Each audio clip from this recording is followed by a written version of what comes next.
Ang wikang Pilipino. Wikang Pilipino ay ating mahalin.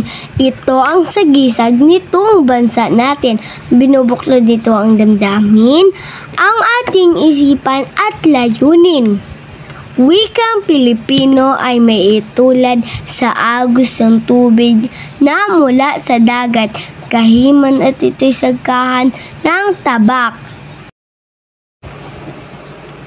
Pilit na malalagos, hahanap ng butas o sapagkat ito'y nauunawaan ng wikang pambansa sa bayay itinuro.